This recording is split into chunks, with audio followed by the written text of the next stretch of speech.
So, you got me on there now? It takes a little bit. What? Nice. Well, let me know when you're on there. Hey, Will, what's up? Mm-hmm.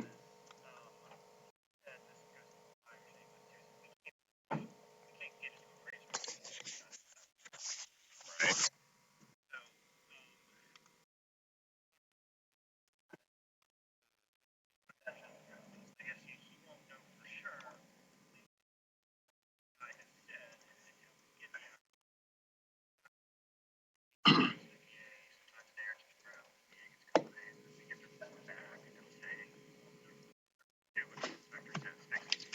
Right.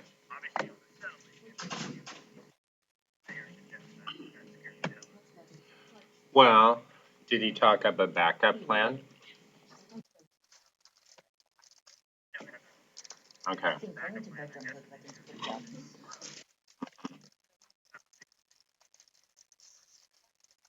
Right. All right. Because I know the VA is going to say, well, the seller's supposed to fix all this. But here's the problem. Seller's not gonna do that. I mean, they're not going to do anything about settling or hopefully it's just like send an electrician and do the repairs and put a nail in that loose railing and hopefully they'll back off on the other. All right.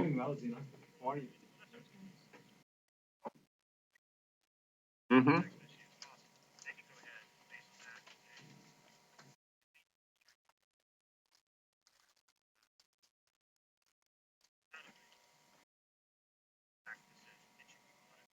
Right. Okay. Yeah. Okay. So you mean you want me to ask seller if they'll start fixing the electric is what you want?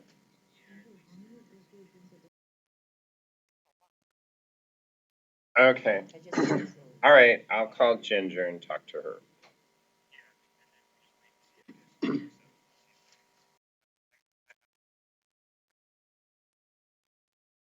Okay.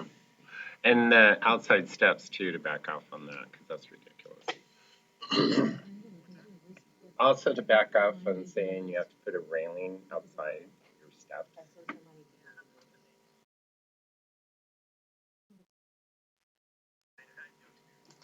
Mm-hmm. Mm-hmm. Okay.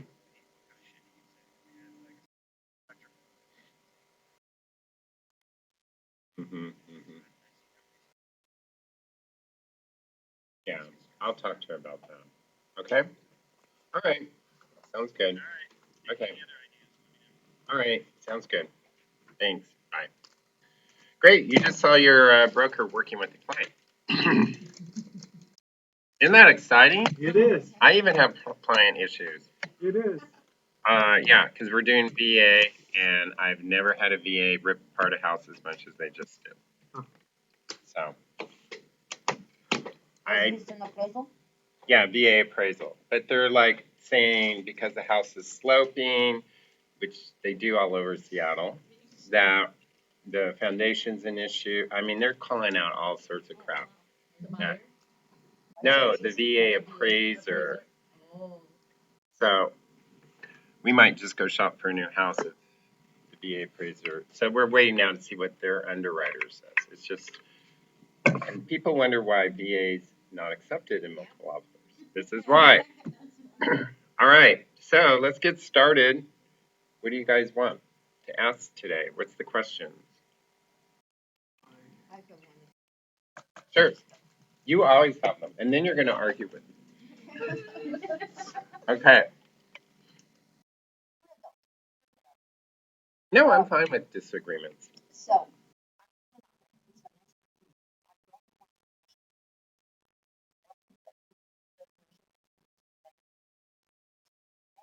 Yeah, Evidence of offense. Mm-hmm.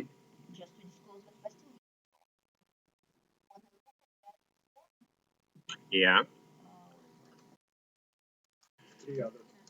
You're looking at 22. Yeah.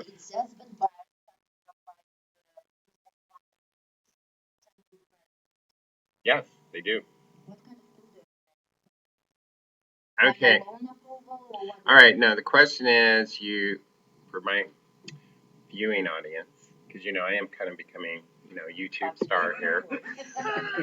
The question is you've waived financing, but you still put in 22 EF, evidence of funds, to at least say where the funds are coming from, which is correct.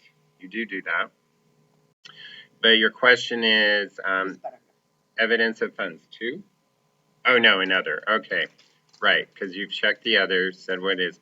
Buyer shall provide evidence to seller prior to 10 days before closing that funds relied in 3 have been received or are immediately available to buyer. It's pretty self-explanatory. Within 10 days of closing, you need to provide them that, yeah, it's sitting in their bank account. Here it is. Or where it is. You got to tell them it's available.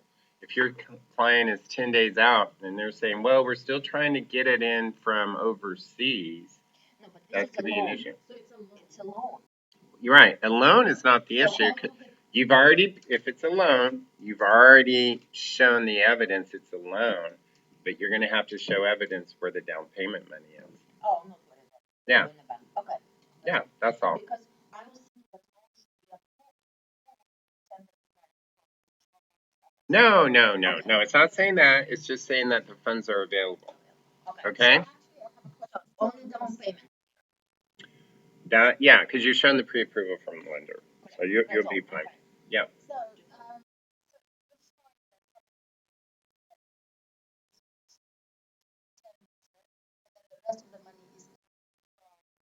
The loan. Uh-huh. So your client, so you're saying you have a client who's getting gift funds, and then he has his own cash, so that it's kind of like a cash deal in the end? Oh, okay. All right, so then what I would do, if you would definitely, because they're relying on gifts, you put the gift, how much money it is, and who it's from. And then I'd also check other and say that, see attached statements. And you would show statements of where all the rest of this money is. What's the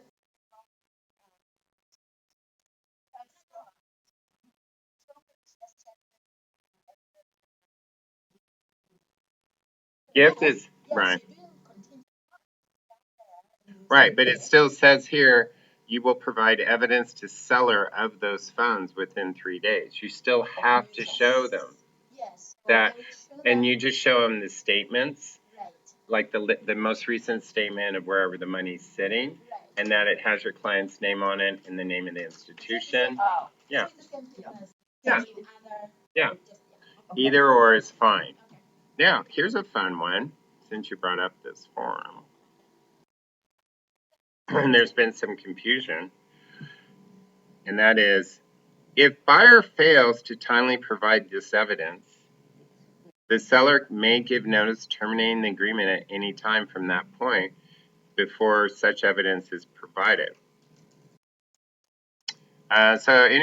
So you want to give evidence, right? Because the seller may give notice terminating this agreement any time before you've given evidence is provided. So the buyer shall provide seller with additional information about such funds as may be easily requested by seller from time to time. If the seller gives you notice termination under this addendum, the earnest money is refunded to the buyer. So just because you check this, don't think, oh, I can get around and I can show this whenever I want. I mean, if your client has evidence of these funds, it's to your advantage to get it in, because it's saying right here, you don't provide the evidence, the seller can terminate the agreement at any time. Okay?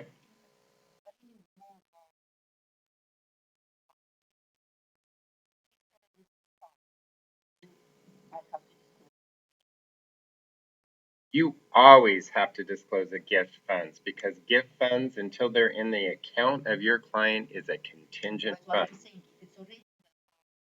If the money's already sitting in their account, it is no longer contingent because it's in the hands of your client. So if they already have the gift funds in their account, then you don't have to. But here's the question.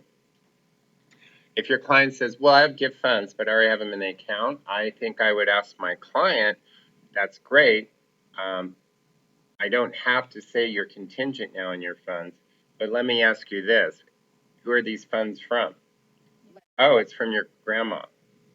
The funds aren't from a lender if it's a down payment.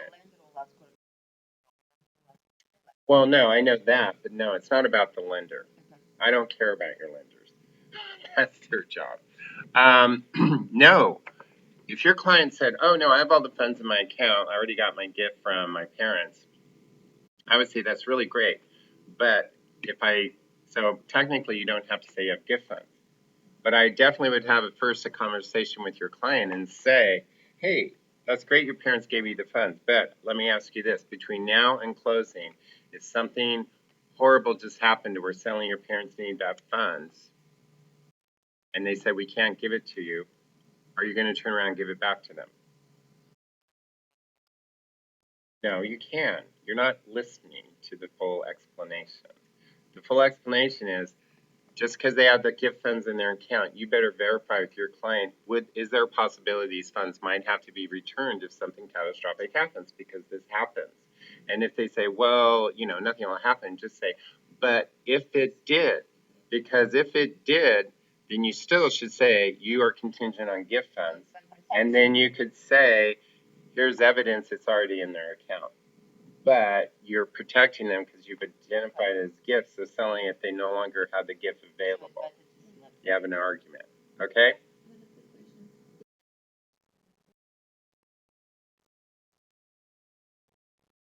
I have no limit as to the amount of money a gift is. That's up to the lender, but I don't think a lender cares because as long as it's documented as a gift and where it's coming from and that it's not a loan, because a lot of parents gift entire purchases, or some parents might say, hey, I'll give you 80%, go get a 20% loan.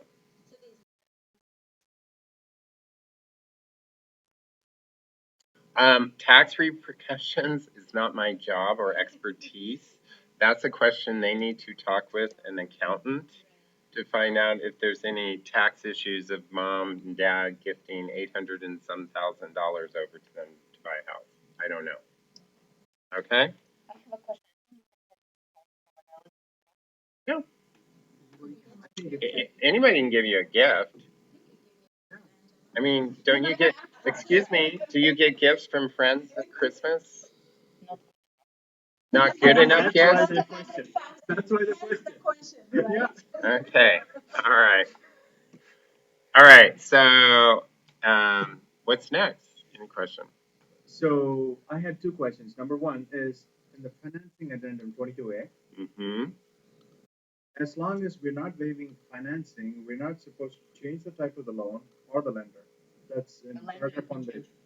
So wait, you waive financing? No. If financing contingency is Right. in play, Yeah. Okay. then paragraph 1B says that both the type and the lender, we have to get seller's prior Permission. consent. That's what we discussed, and then I read it this morning. So, Well, here I will explain it again. If you have financing uh-huh. in your offer, it's not waived. Right. And it's really clear here. The buyer will make application for loans on the balance of the purchase price and pay the application fee if required for the subject property within, let's say, 5 days. What this means is, during that 5-day period, you may change lenders, but you cannot change the loan. So if you put up here, you're doing 20% down, and okay, there. And you said you were doing conventional, then you are locked in to 20% conventional. But during these 5 days, if let's say you had a pre-approval of B of A, and then you realize you're horrible error because your agent convinced you to be smart and go with someone like Movement Mortgage to be able to fund on time, then you can. As long as Movement's still doing conventional and 20%, and you send over a letter from Movement that they've made application before the 5 days, that's okay. You may never, ever change the type of loan or down payment without seller's permission. ever. Because if you do, and you don't close, you've lost your earnest money. But now after 5 days, if you have to get permission to change type of loan or lender at that point. So the only thing you can change within the first 5 days is the lender. But you cannot do any changes to the type of loan that you went under contract without, never. You can do it never without seller permission, because if you do, you can do it, but then you've waived your 22A. Seller doesn't permit it. Okay, great. So if that is with financing contingency, if there is no contingency, am I free to change the lender as well as loan type? If you have zero financing contingency and you wrote in 22EF and you said, here's our lender and this is what we're doing, right? You can change without getting seller permission. Because we've already waived. Because you waived financing. The only reason you need seller permission is to protect earnest money under the financing contingency. If you waive financing, you can change it. But I'm not saying that they might fight you for it, but because they might say, well, on evidence fund, you said it was a loan with these people. I don't know if a lawyer would be able to argue that or not.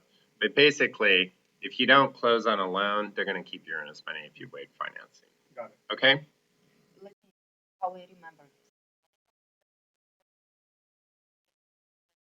Loan, Right. Yep, that's what I said. Yeah, Yeah. just She's how I saying remember. how the mnemonic to remember. Oh, how to remember? How to remember it. I just say how I remember which ones I can change. Oh, I just remember. But if you need to, like, you have your method to remember, I'd go for it. 'Cause whatever works. What happened to me over each time I was watching. Which is evident from the 3 or 4 sessions, she was just pounding on the same thing. So I got it. So one more thing. What? Down payment, you can change it. Yeah, you can always add more on your down payment. Makes sense? Always more. Yeah. So you can change. Yeah, that is correct. If you say 20% down and your client decides to do 30% down, you're free to do it. You're not waiving financing because you said you're going to do 20% down, and even at 30% down, you still have done the 20% down. Okay? question 2. So this is a client that I'm dealing with. They're working, The same client? Different client. Oh, different client. Okay. So the client actually works for a tech company, and they're located here. Parents are located remotely. How remotely are these parents? International? International? No, not international. Within the U.S. They're in the U.S. Okay. They're in the U.S. So they're going to be funding his purchase. Okay, it's a gift. Gift funds. Correct. So about 800. I have to verify everything. They're giving an $800,000 gift. Yeah. Man, my parents never gave me that. So that's why I'm a little pissed. Yeah. So I'm going to talk to him. So he's gonna repay them back, whatever his arrangement is. Yeah. But now, what are the things the gotchas that I need to be aware of in dealing with a client like this? What do you need to be aware of? Yes. Well, you need. Pitfalls. Okay, so they're not getting a loan? Are they buying it with cash from their parents? That's what I know as of now. They're gifting the entire purchase. Then you could waive financing. Okay. Because you're not getting financed. They may still want to do an appraisal addendum. They might want 22AA because they might feel like we want it appraised still in that protection. But you're not. You would still do a 22EF though, because you need to check gift and put in the amount, basically the amount of the purchase price that the parents are giving them the cash, and you're going to have to supply, because like any cash offer, those parents are going to have to give you statements, because no seller is going to even sign a contract with you without proof that that $800,000 is in an account under the parent's name.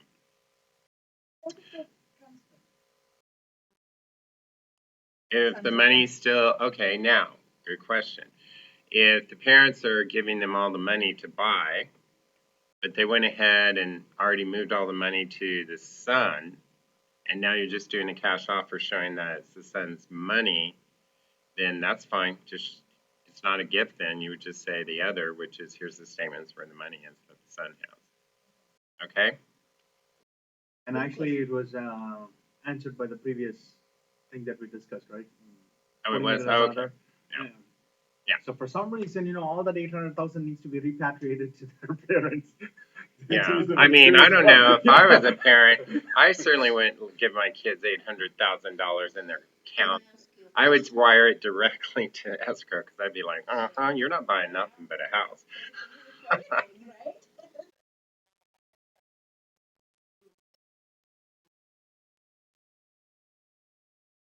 Well, no, I know where you're going, and I can answer that right now. I'm guessing. Let's see if I'm as smart as I. Okay. Your question was, well, but now, are they gifting this, or are they truly he's gonna pay him back this loan? He's planning. Right, and he's planning to pay back. Okay. The question is, well, is it a gift then? The whole thing with gift funds, folks, is if you have a loan with the bank is the one who is going to be like, we want guaranteed that this is a gift and you don't owe any money back because it's going to change your debt. But in this situation that Ravi's talking about, there is no bank. The parents are just saying, we're going to gift you this money, and our son, you're going to pay us back. So that's not going to affect anything because there's no financing addendum. Oh, I guess 70%. Oh. Why I was asking, What? you will show.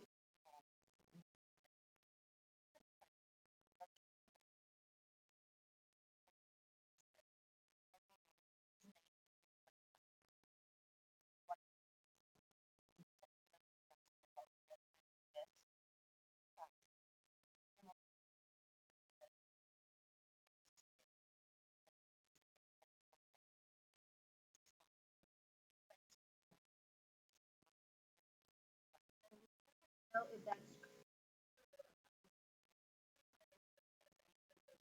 by two different lenders.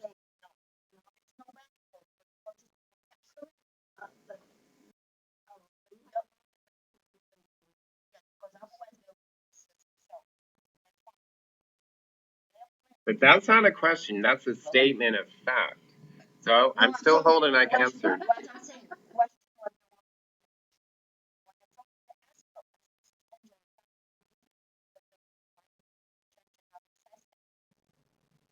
Why is there excise tax? There's no selling here, right? 1.78%.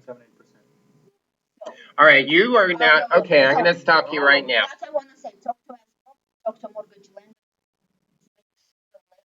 Uh-huh. And now I'm going to tell you right now, you stop talking to your client about any of that. No, I sent them to. No, I'm serious. You know more than you need to know, and you got to stop advising your client because you will get in trouble. I didn't advise that. He told me that. Right, and that's interesting, but everybody's going to have different stories. So basically, Ravi, you are correct how you want to do it with this guy. Parents are going to give him the cash to buy. His refinancing it later down the road, any questions about that, you would say, you need to talk to a bank about it. I'm not a loan officer. Talk to an accountant. I'm not an accountant. Yeah, I caveat. You don't want to say, I wouldn't advise them on it at all. Because if you do, like you were, no, stop. Even if you said to your client, well, here's how it's going to play. You got to sit on the house 6 months because then before they're going to refi it, and this is how it's going to happen. You have just set yourself up. Yes, you have. Annie Fitzsimmons is very clear. No, but I'm saying if you advise this to the next buyer.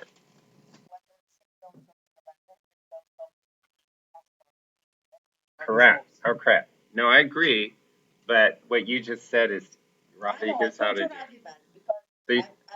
I just want you to understand that if you advise any client in the future of yours and say, oh, well, this is what my client told me in the past and this is how it is, that is loosely starting to fall in that category of, which I've talked about at the team meeting, taking on additional duties that are not covered under your law of agency. Okay? So never ever tell if your client wants to let their parents buy and then refi later, I've had clients do it too, but I'm not going to tell them anything about the repercussions of doing that. They need to ask that of a loan officer, a bank, and an accountant. So what if the parents were like totally, sorry guys, what if the parents were totally lenient and they are borrowing it from wherever they are and then sending the money for him to buy it, thinking that they still have years of service left in their work so that they can just pay it back? How does that switch things? Well, you just went in a whole new direction, and it's not a cash deal now.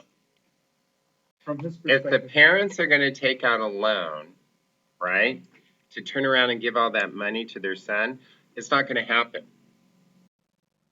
Because if a parent's going to take out an $800,000 loan to buy a house, then the house is going to have to be under their name, because a lending institute's not going to give the parents $800,000, turn around and give it to the son to buy, because they're going to say, where's our collateral on the $800,000? Your name has to be on title. We are going to be attached to the deed. So the only thing with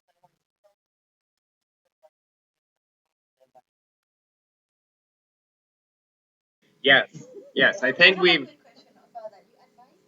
last one on this situation. Well, that's up to the person. I mean, any cash deal you have, generally, I would say most cash deals do not do an appraisal, because they're just like, we love it, we're paying you the cash. But a cash deal has a right to an appraisal. And occasionally there will be cash deals out there, and they will put a 22AA in because they still want the appraisal protection. so even if it's in all cash? Even if it's all cash, they can still say, we want to pay. What it is that then the seller's going to have to hire, the buyer will have to hire an appraiser and pay them to go appraise. But as soon as you hear a cash deal wants to do an appraisal, then the seller might kind of go, well, we really like it, but we're not going to do an appraisal because this is why they want to purchase it at this price. So, anyway. Now, what's your question? No, you've had a bad week. Well, I hope you're soaking up this sunshine and you're happy.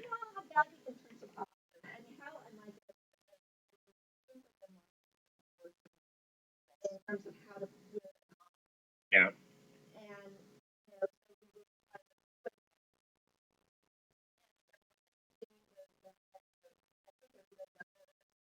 Yeah. So my finance, we're waiving,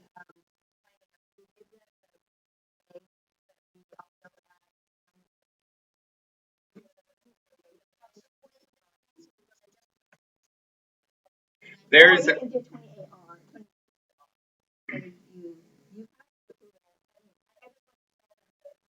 we're waiting.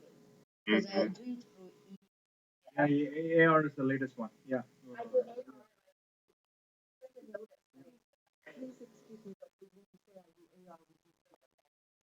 I'm pulling it up. Okay. 22AR is financing contingency notice. And at the bottom, there's a box you can check. It says buyer's notice of waiver of financing. So what she's saying is, rather than do evidence of funds, she's saying, I'm doing a 22A. I'm showing, here's the lender, here's our down payment and all, seller. But we're throwing in 22AR so you know that we are waiving financing. We just want to let you know we are a financed offer, but we're going to waive the contingency. But we can do appraisal. You always do things differently. All right, you were telling, you said Form 90 what? 98. 90. A bunch of 90 forms now. New forms. Okay, so you can also use 90H, yes. So, and you can still, yes, yes. If you have a 22A, you put in to show everything, right? And then you did 22AR or you do 90H, and you said, buyer's giving notice that I have waived financing, you've waived appraisal also because the appraisal is part of the financing contingency.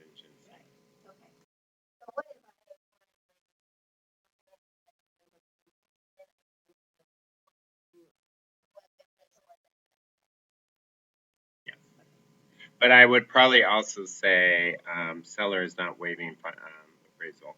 The optional clauses? Yeah. Optional clauses. Or just make it simple. Don't even throw a 22A in the offer. Just throw a 22AA and then do an evidence of funds. Just click other and say 22EF, and then you just say, yeah, and you put in there that it's financed by so and so lender, 20% down conventional. In a month.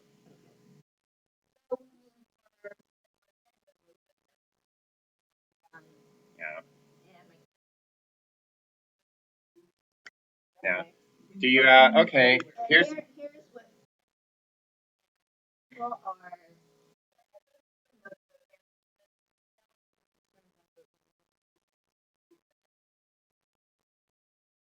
Well, then, okay.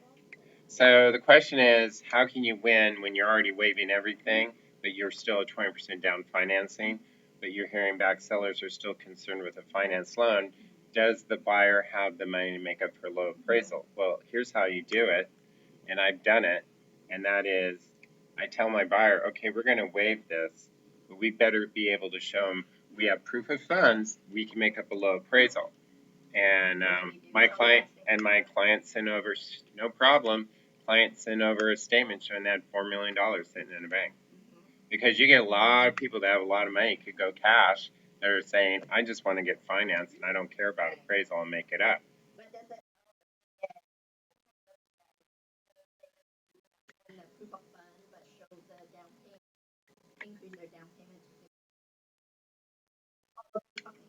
Okay, you're looking at it a little too complicated. It's real simple. Okay, you have a client, you're waiving financing, but you still have to do evidence of funds to tell them it's movement mortgage 20% down. Okay, but you're worried about, and you want to show to make your offer stronger, you want to show them, oh, we want to assure you, seller, do not be concerned that we have money to make up a low appraisal. Well, just like a cash deal, when you send that offer over, you better include with it statements showing that look at all this money they just have sitting out there wherever. Is it okay to be in? Yeah, it's in their portfolio. Okay. Because they may not even have to cash it out. You can show stock portfolio, so whatever.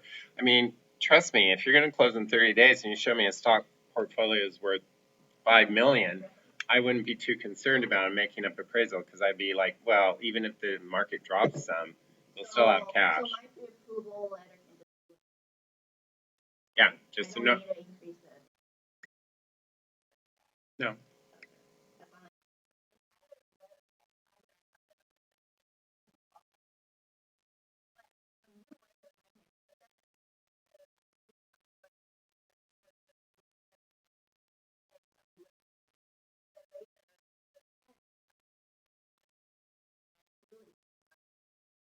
Mm-hmm. Okay. If you waive financing, okay, and you went into this offer saying you were doing 40% down and you proved you had 40% down, and now your client says, well, it was nice that we did that, Tammy, but really we only want to do 20% down. We just did that to look stronger. They can change to any loan they want at that point because they've lost their earnest money if they don't close. You don't need seller permission. Right, I get it. But now I know when you strategically do that to me, what to ask of you is that strategically I'll go back and say, show me they have more than 40% down so I know they can make up a low appraisal.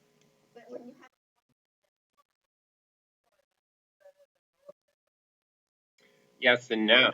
Yes and no, because some people think, oh, well, you put 40% down. So an example is we're buying $1 million property. And so we put 40% down. So our loan is only 600,000. So don't worry because it's going to appraise for more than 600. Don't think that way, folks. The lender still wants to see it's appraised at $1 million.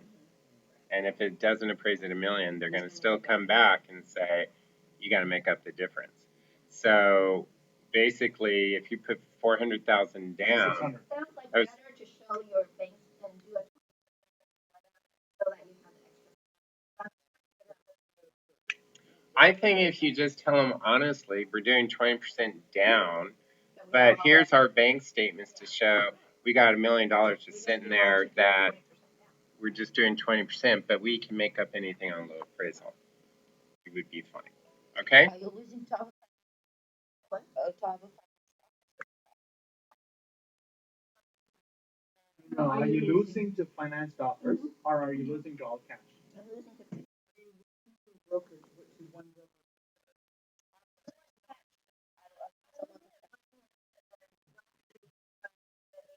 Well, the other.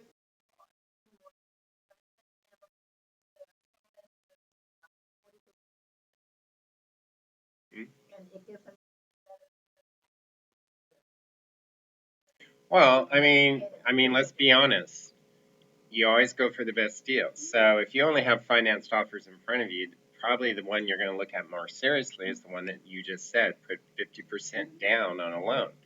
Because at 50% down on a loan with any lender out there, unless you have grossly lied, they're probably going to just, put you on the fast track to give you money because you put so much collateral in this. They're not going to be too concerned about you repaying. So the lower your down payment signals, the more likely underwriters are going to be more picky with financing your loan, and that red flags could pop up on the way to closing that might prevent it from closing. So you've done 20% down and they're doing 50% down, their offer right there is stronger, 50% down. So basically, in this market, is just talk to the listing agents after the fact and just say, I do it all the time. Say, hey, can you help me out? I'm happy that you got an offer. I'm sure your seller's happy too. But could you just kind of give me an idea? What about our offer that wasn't good enough, so we can get ready for the next one?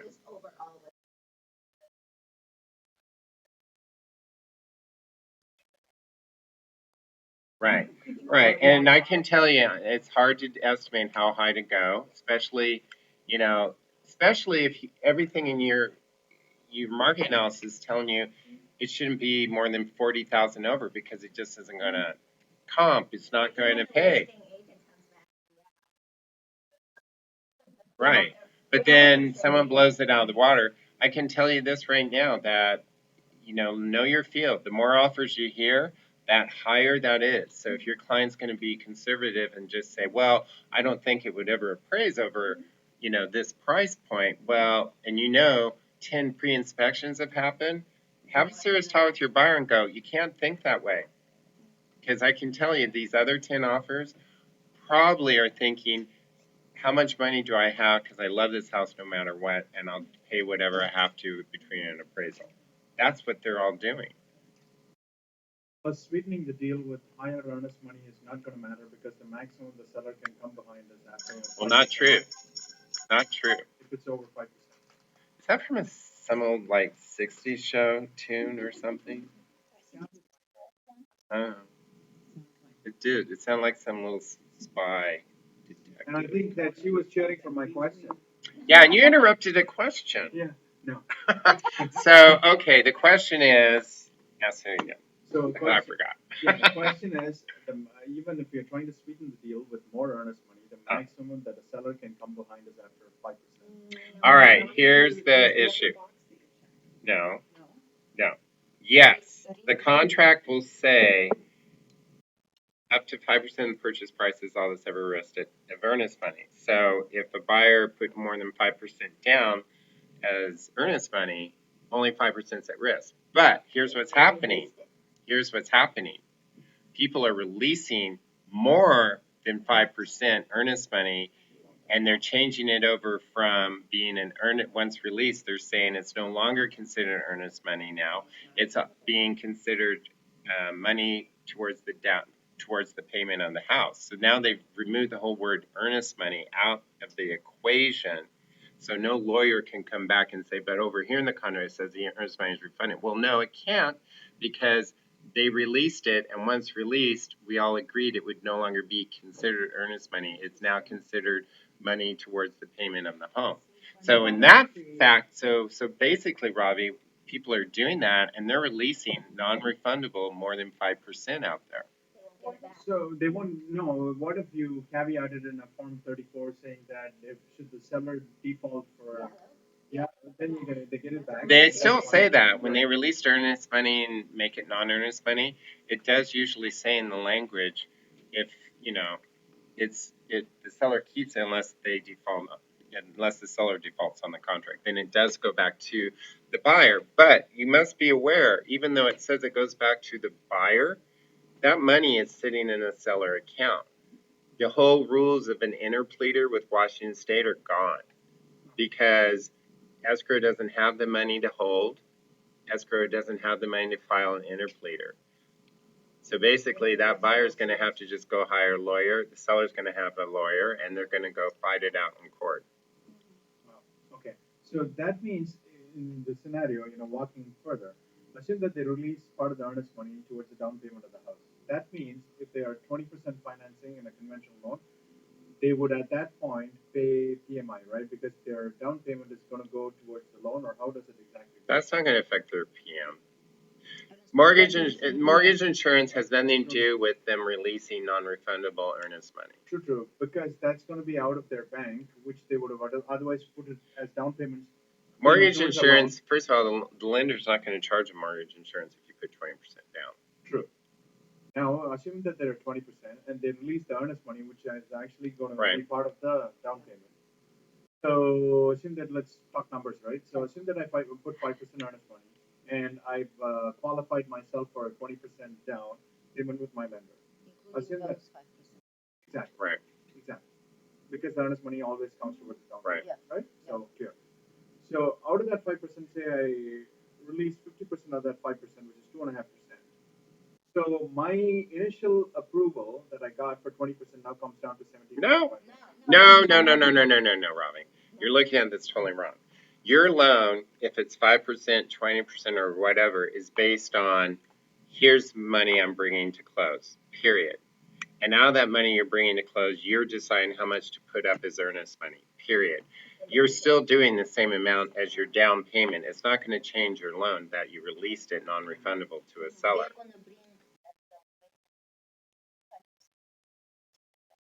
Because even though it's called earnest money, Ravi, it's still in the bank's eye, it's your down payment. Got it. All earnest money is what portion of your down payment you're putting in the bank up front as your skin in the game to perform to the contract. So it's not going to affect, if they release it, make it not earnest money, it's not going to affect the loan in any way of like making them have to pay mortgage insurance now or anything. What is your best one? Right now.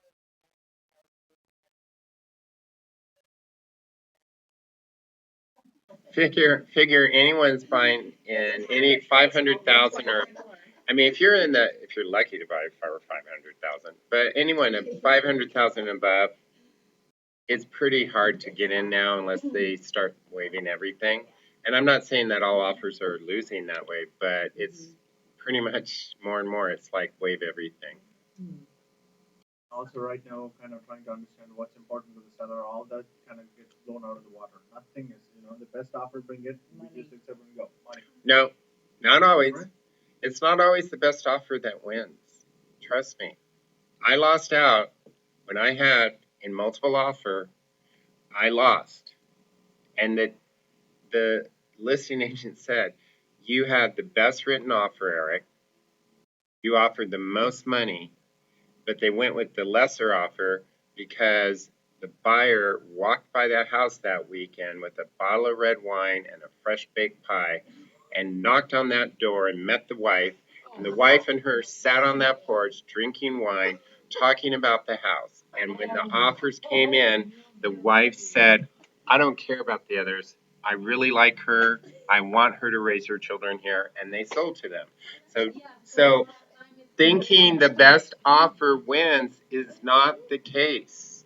Why do you think people are writing letters to sellers? They're trying to get them to emotionally attach to them and want them more than somebody else in their house.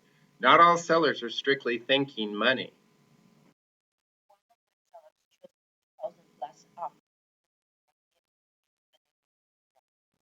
Exactly.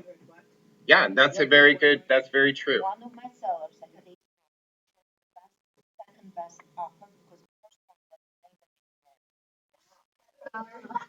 was That's a good, you cannot. I had, okay, here's the truth, another true story. I had a house in Wallingford and it was going to escalate up, but my client was mad as hell at their neighbor two doors down because they bought the house between the two of them and never did anything to it for like 15 years. So they were seeing this house next door start to deteriorate. No one was living in it, nothing. It was vacant. And he said specifically to me, I I I know he bought that one next door with cash. I don't care how much money he offers me. We're not selling to him because I'm so mad he didn't take care of that house. And guess what? The guy came in and he wrote up an offer and it was clean, it was cash, and he wrote his offer and said, I don't care how high this home escalates, I'll pay 25,000 more than anybody else. That's a lot of money. 50,000. And my client refused. And I even sat down and I said, you know why this house was vacant? Because he wrote a letter and explained. He said, we really want to buy your house because we would like to move in and live in it because we're going to be getting our whole home. We bought the one between us because we have no yard or garage. So we were planning to, we've been saving money for the next phase, which is knock that house down, build in a nice garage, and then have a great backyard so they have a beautiful home. And then he said, when we move back in our home, then we have this elderly couple. We just want them to live here free. Sound like really nice. And I went to my buyer and said, boy, now you know why, or my seller and said, well, here's why this has all happened. So it kind of makes sense. And my seller was like, nope, not selling. Yeah, and then he sold to the cheaper offer to a young couple. But then the caveat was then the seller screwed us, or the neighbor screwed us, because the neighbor came in and said, as soon as we didn't sell to him, he announced that he had the property surveyed, and the garage that was my client's was like 10 inches into the property next door, and that by doing that, he put a big cog in the wheel because, and trust me, this will happen to you.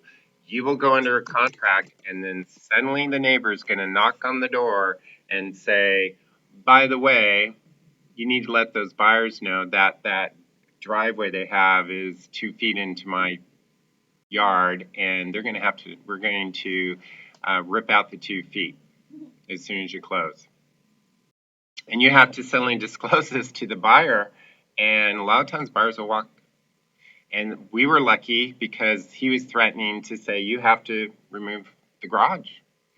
And this is an old Wallingford. This was like a bunker garage, been there for years. So in the end, we told the buyers, and I said, I want you to connect directly with the neighbor. I want you to talk this through and see if you can reach a reasonable solution. And the neighbor in the end said, well, we're going to write our own agreement with the new buyer saying that we acknowledge we do own this portion, and that as long as they use that as a garage and keep it in repair, we're fine with it. But if they let that garage go into disrepair or decide to change it, to tear it to build a new one, that at that point we're taking the property back.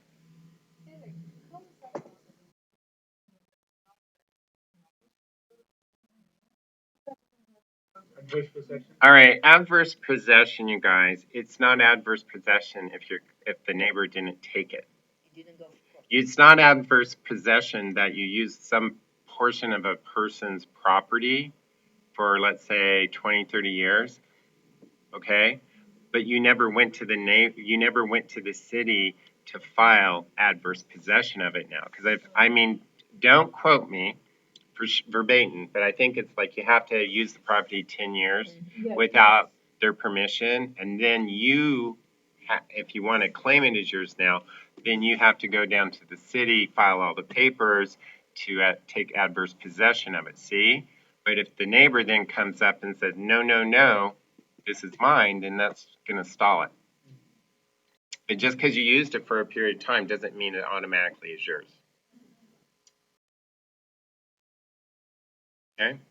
And I'm not a lawyer. Lawyer's gonna say something else probably.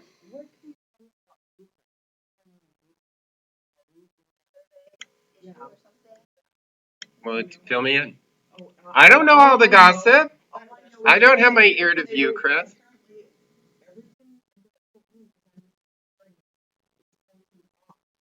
Oh, all the homes in Viewcrest are all 4 feet off. Well, someone's really screwed up. Hmm. Well, that's out of our scope of expertise that somebody in a city screwed up and put all property lines 4 feet off, and now that they're all stalled and nobody can do anything while they figure out this cluster, well, that's out of your scope, and I wouldn't concern it. Hmm. Yeah, so she got out from under it. So are you saying that no one can sell there right now? I think you might, well, again, I'm not a lawyer. Maybe that's true, but I think you probably could sell, but you would have to probably have it very well disclosed that there's this property line issue throughout the whole Blue Ridge area and that you're buying it as is, but you realize the property line might shift. I mean, if you had all that written in the contract, you probably could. Title insurance may not insure it. Or, no, but cash, you could go. So, I mean, if you got a client, I mean, you hear that kind of stuff, then you do like she said, you turn it over to the lender and say, hey, can we even buy in this area while all this is going on? Because if the lender says, no way can we finance it, then move on.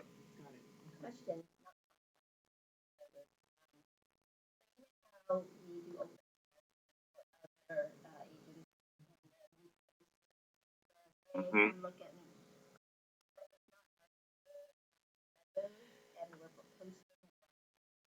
Mm-hmm.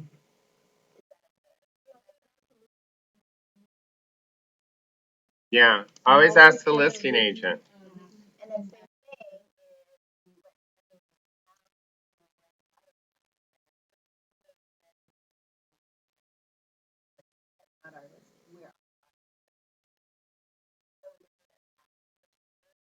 Well, okay. If you're doing an open house on any house and you want to advertise that house as this is your open house, you should always ask the listing agent if that's okay, because you're marketing. Okay? In an email, so it's documented. All right. Okay, now I'm going out on a limb. If you represent a buyer, now you're pending, and you want to say, hey, look, I'm pending, here's this house. The MLS rules, if I remember correctly, that main photo can be used. You just can't use other photos. I think you're allowed to take the photo, the main, like, here's the house picture photo, and use that.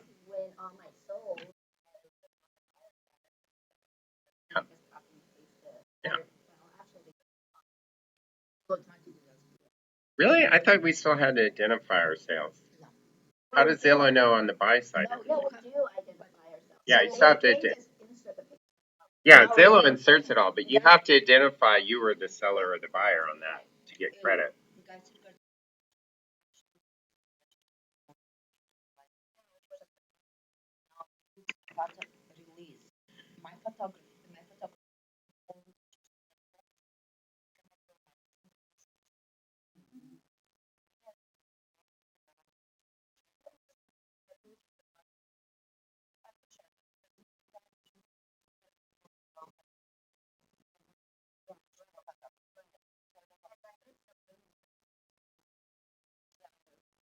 Right, because they use photos they weren't allowed to.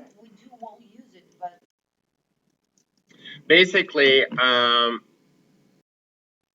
we can check with MLS, but I think within the MLS it says once you list it that you have the right to use that one photo, But now, if you're marketing, it's a loose line, you know?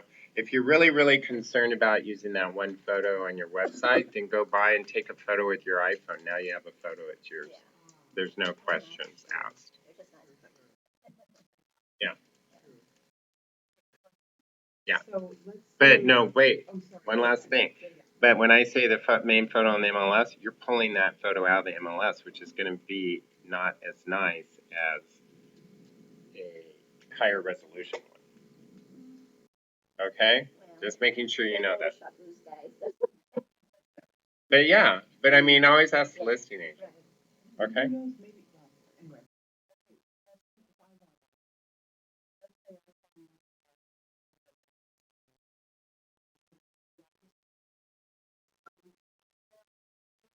What are you talking? I didn't even understand your question.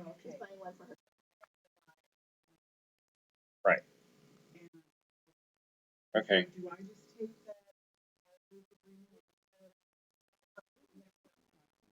Okay. All right. If you want to buy property for yourself and represent yourself buying the property, you can do it.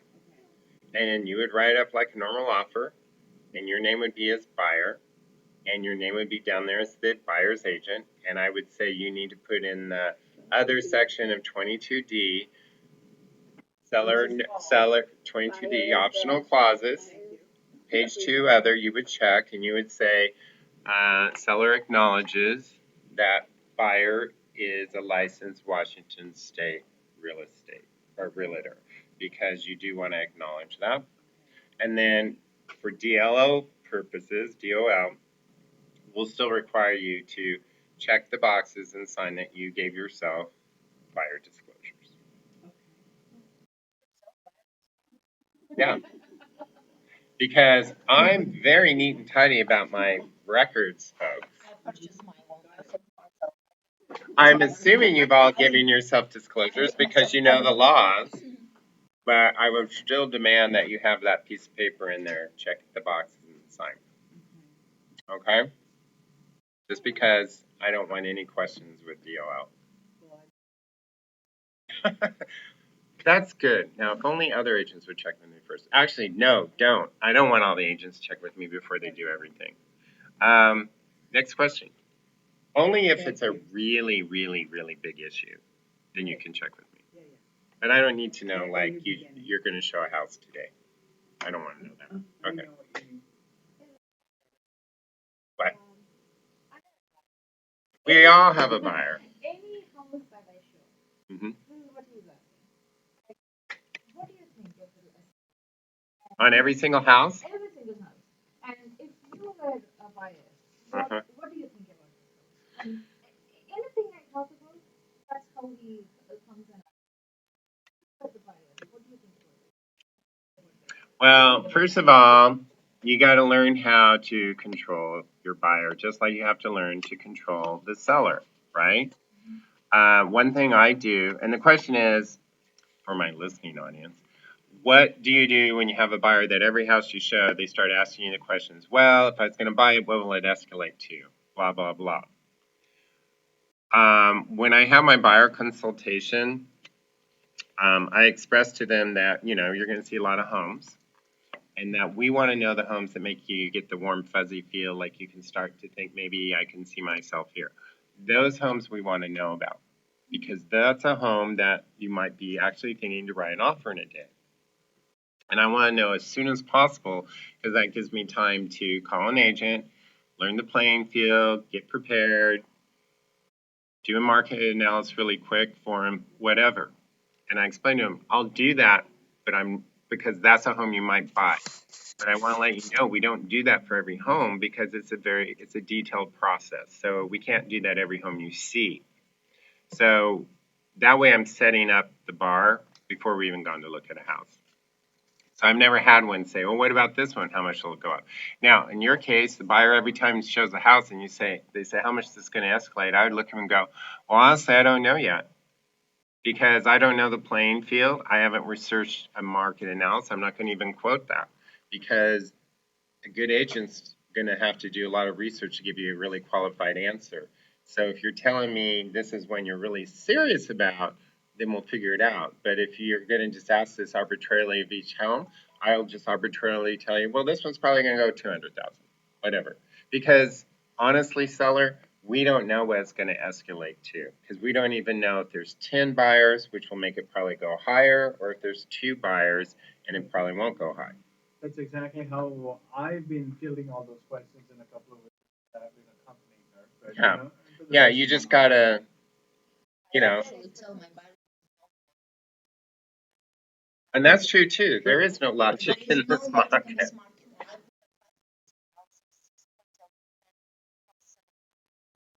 Right. And I tell that to clients too. I say, the one thing you got to understand this market is like, we think we're writing the best offer, we're good with it and everything. And then you hear it. And then I always tell them before we even send it, I say, but we have a great offer. We're going to fight to get you the house.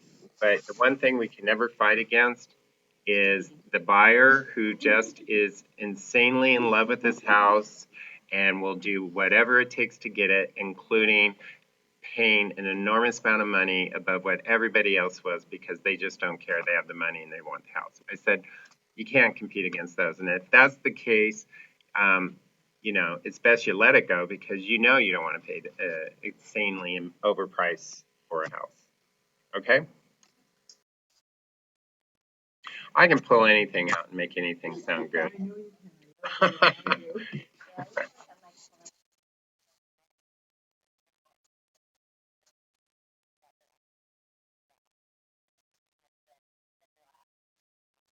Mhm. Okay, what?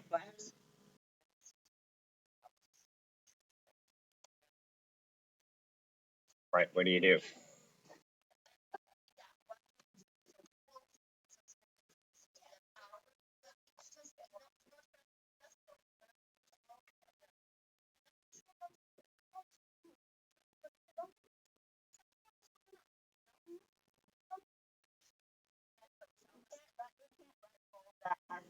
What if both of them get expected? Accepted.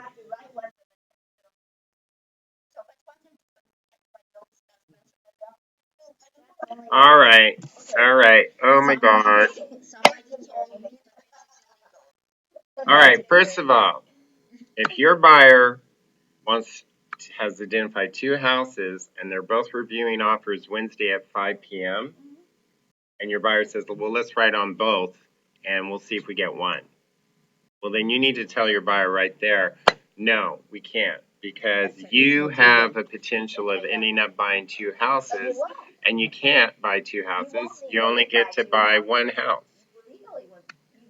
Yeah, and so basically, you're setting yourself up for a lawsuit because you're lying. And when we present those offers, we have to be legit. Here's the thing, sellers can accept multiple offers. Because, okay, sellers can accept, but no, here's what you got to understand. First of all, you said sellers may accept multiple offers, but buyers can't make multiple offers. Well, first of all, sellers only accept 1 offer. They have multiple offers, but they only accept One one. offer per person. They're not accepting multiples. They only, you two are making this way too difficult. Bottom line is, if you have a buyer, if you have a buyer and they have 2 houses, right? One reviews Wednesday, one reviews Thursday, then sure, write up Wednesday, have Thursdays ready to go in the next day if they don't get it on Wednesday. That's fine. But if they both, but if one's reviewing at 3 and the other's reviewing at 5, and they say, well, if the 3 doesn't get it, let's throw in the 5. Well, have 5 ready. But if that listing agent from the first one doesn't have an answer by 5, I want to be sending into that other offer because you're setting yourself up to maybe end up buying 2 houses, and then that's a big quagmire that your buyer's going to be really pissed off at. So bottom line, again, what I was saying before, you need to sit the buyer down and say they're reviewing at the same time. You can't be half foot into each because you'll lose both. You got to be full in on one and give it everything you got. So one of these is definitely speaking to you louder than the other one. That's one we need to go for. And I can tell you, here's what the play field looks on one, and here's the play field on the other. Which one are we going for today?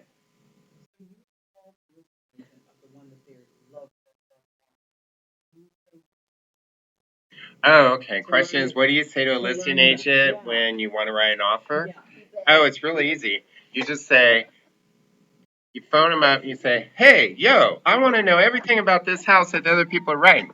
No, you don't, because I sound really stupid if I did that. What you do is you just say, you call them and you say, hi, I'm Eric Robinson with Keller Williams. I wanted to let you know that my buyer came through. We've seen the house. We really like it. We're considering ordering a pre-inspection. I'm actually got phone calls out right now. But before we move further along, I would love it if you can give me a call. I have a few questions about what's going on with the house with other offers potentially coming in. That listing agent will call you back. And then basically what you're asking them is, how many pre-inspections do you have? They're going to tell you. Because if you know there's 3 pre-inspections, then you know it'll be multiples. And you know, good chance there's 3 offers right there on the table. They might say, no one's done a pre-inspection, but I have lots of people calling asking the same questions. Then you would go to your buyer and say, no one's done a pre-inspection yet, but that doesn't mean people are not going to waive inspection. Because a lot of buyers in our market right now will only do so many inspections and lose so many deals before they start going, I don't want to pay for an inspection. I know it's a fixer, whatever, I'm fine. We're just going to waive it. So just don't assume that if no one's done it, that you don't have to do it and that you can keep that financing contingency in, because people waive without doing pre-inspections. And, that's a good indicator. If people are getting, the listing agent wants to get multiple offers. They want to answer your questions. They want to encourage you to come. If they, let's say, put up a home vibe, I'll say, oh, well, with the home vibe, how many people have bought it? And they might be able to, because they can see if people bought it. That's where it's a partial pre-inspection the seller hires, but never sees the inspection, but buyers can buy it. Well, but the seller can go in and find out how many people bought it. That's a good indicator. Here's another good indicator. Let's say you are a seller and you went out and had you had a full inspection done, okay? If that seller puts that inspection attached to their listing, they have no clue their playing field at all, because everybody could pull that inspection down, look at it, review it, make all their decisions about whether to write and all, and not tell anybody anything. That seller just did that listing agent did a disservice to the seller, because they have no way to track. What they should have done is attached the disclosure of a seller procured inspection and said, email me with this seller procured inspection signed by your buyer, because it's the disclosure saying basically, we're providing you this free. We're making no statements about what the home is like. It's just considered part of our Form 17, and you are still able to do pre-inspections if you want. But once that gets in your hand, and now you send over the inspection, you know your playing field. You know that people call, you can say, well, 5 people have taken this procured inspection. So you just got to read the remarks and everything and decide the kind of questions you want to ask. But the listing agent will be helpful. Online question. Oh, really? Who? Yes. Who? Peru. Oh, Peru. Yeah. Hi, Peru. How are you? Enjoying the sun? Is that why you're not here? Are you out on the deck having some little iced tea, sunglasses, fanning yourself, listening to me? Yeah. So she's asking, if you have an offer with lower price for her listing, that is, can you counter offer at a higher price than the listing price itself? Yes. If you have an offer come in that's low price, you can counter with whatever your seller wants for price. And you can counter above the list price. And it happens more often than you think, because you've got sellers out here right now that are expecting multiples. And if they don't get the multiples, they went on with a mindset of a multiple, And I do get calls from agents saying, my seller is crazy. He wants me to counter back. It's the only offer we have, and he wants me to counter back 25,000 over asking price. What do I do? And I remind them, you have to do what your client, the seller, says, and you do counter back at 25,000 over. And then you call the buyer's agent, and I say, play good cop, bad cop, and you be the good cop, and you just kind of set the tone and just say, oh my gosh, I have never had a seller like this ever in my career. And I don't know, and just say, hey, I'm sorry, this came out of left field, but we're countering back 25,000 over asking because that's the magic number they were expecting with multiples. So even without multiples, this is still the price they want. So they're willing to sell, but your buyer's gonna have to pay that price. Guess what? The last two times that agent called with this situation and went back like that, both times the buyers paid what the seller wanted because they were still happy because they wanted that house and they knew the reality of going back out on the market looking. So there's still little leverage for a seller to get away with that. Okay. But it's just a case by case situation how you're going to handle it. Isn't that a show, Elementary? And I hear you, so I want to know what is right. There is no right. When I begin There is no wrong.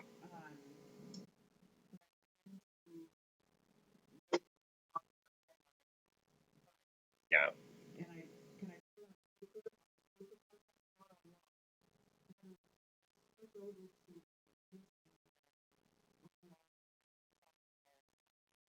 All right, you're making okay. It's you're talking apples and oranges. I'm trying to see what do I keep in my Do you prefer an apple or do you prefer an orange?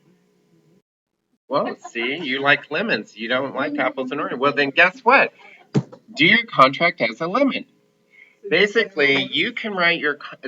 You all use the same forms, okay?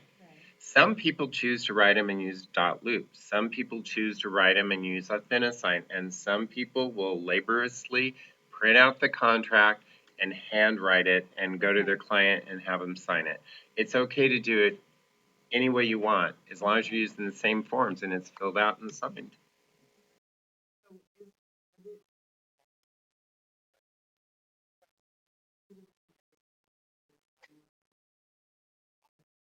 Yeah. Yeah, it's fine to take care. A lot of people will, I mean, I've even done this where I'll be looking at multiples, right? And then they'll finally make their pick because I do a little spreadsheet. And then I'll pull up the offer they like and I'll sit there with my computer. I'll put in a thin assign, make any changes, whatever we want, put all their initials. And then I click the box saying that they're going to sign it right there and it's not remote and click. And then it's emailed to me and they open it up and they sign on the computer. So you can do a listing agreement that way, everything. Because electronic signatures are binding. We accept that. Okay? Thank you. Rick, when you get multiple offers, do you have a spreadsheet where you compare Yes. all the? I do have a spreadsheet to compare. They're easy to do, you guys. Even mine, I write notes all over it. I just sat down one day, literally, and just took an Excel spreadsheet and put little titles at the top. And I just thought, what are the things I look at in all my offers? I go, oh, purchase price, financing, yes or no, down payment, inspection, are they escalating? What are the increments? Um, what are they waiving? How, is it non-refundable deposits? I just put whatever categories you want because I kind of did a quick one day and I still use it, but it doesn't really answer all the questions I have anymore, but I just scribble hand notes along there so I know. And then for me to keep myself organized as offers come in, I make a little folder and I'll call this one offer one and I'll put it on Excel as offer one. I don't do it by names because that gets confusing and I have separate folder for each. So I know if we're talking offer one, I know where exactly to go, so I know what to do.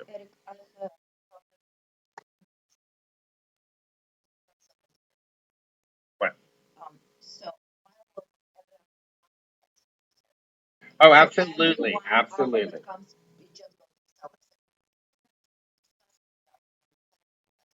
Yes, yes.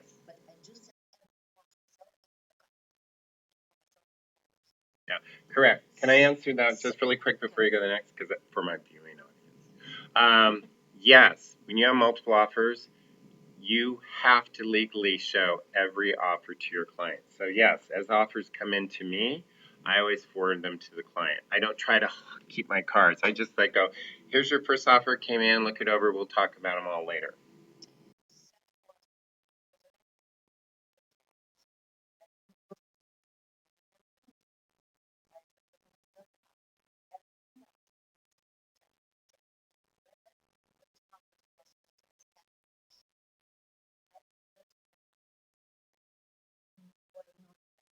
Right, Yeah, yeah, yeah.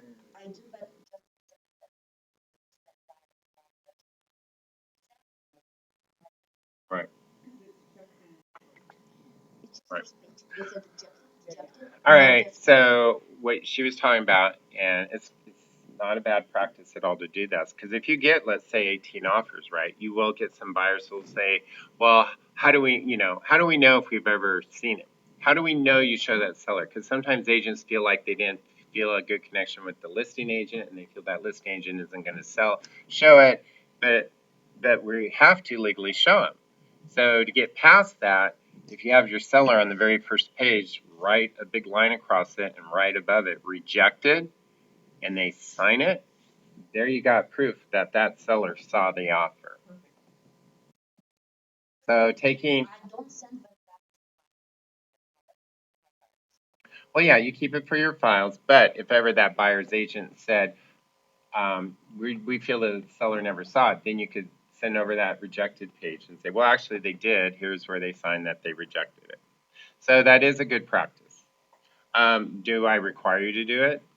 That's up to you. But I mean, yeah, I don't normally do rejected on all my offers, but if one ever complained, I would just probably send it over to my seller and say, can you just sign this rejected so I can send it over to satisfy him?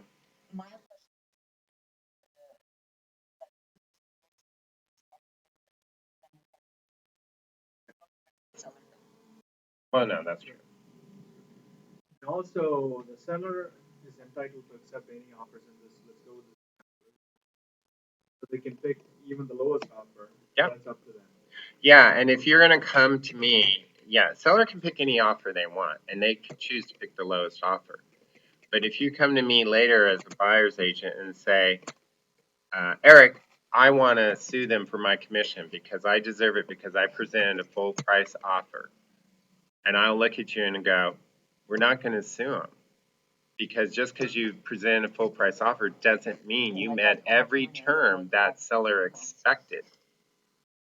That seller could have found some other little quirk in your offer that they just didn't find acceptable, and that's why they didn't buy it. Yeah, just because you present full price offer doesn't mean you're entitled to a commission. The seller suddenly says we're not going to sell to you.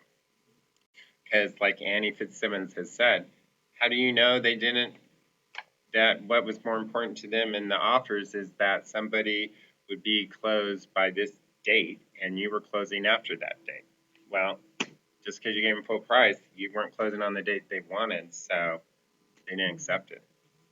So, and as a listing agent, I don't have to give a response. Just type, your offer was rejected. That's it, without giving reasons.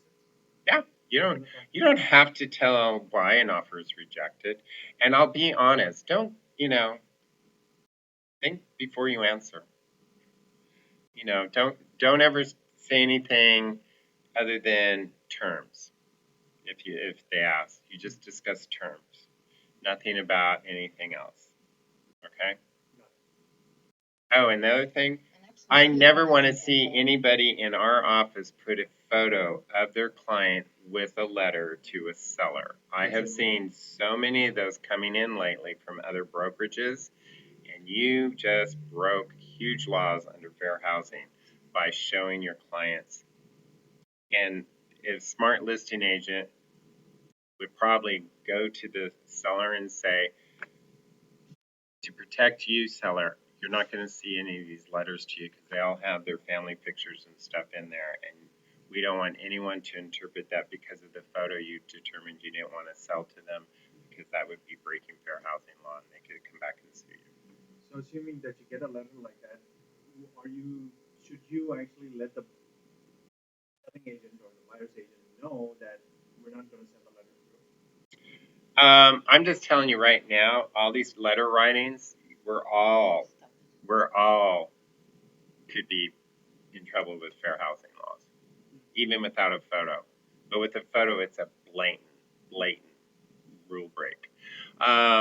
Because sellers are supposed to make a decision strictly on the terms. They're not supposed to know the religion of a person, their familiar status, their ethnic background, any of those things, because they're not supposed to make any decisions on selling a house by any of those. They're only supposed to make the decision of what the terms are in front of them.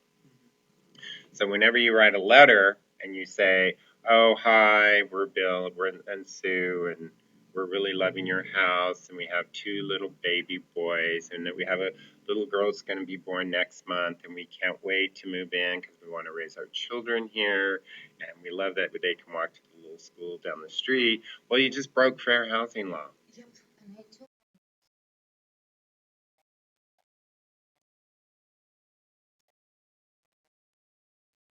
Yeah. But with that all said, everybody's still writing letters. And why? Because sometimes they want the lower price offer because they brought you a bottle of wine and they talked to you about their children on their front porch. Because it works. You get an emotional attachment. But I'm very careful with my clients that when they mention, should we have a photo, I tell them no. And if they say, what do I write? I say, what you should be writing is how much you love the house and how they cared for the house and how you're going to take good care of the house too, and you plan to live there many years. And I said, keep it simple. But they still mention their families. Okay? All right. You're very quiet down there today. Okay, that's fine. Any last questions? I think Peru is my biggest fan out in the cyber world. I think she watches every week. That's All right. If no more questions, I think we're done today. very much. Thank you. Thank you. Have a great day. Enjoy the rest of the sunshine. It's here finally at last. What? First step. Hmm?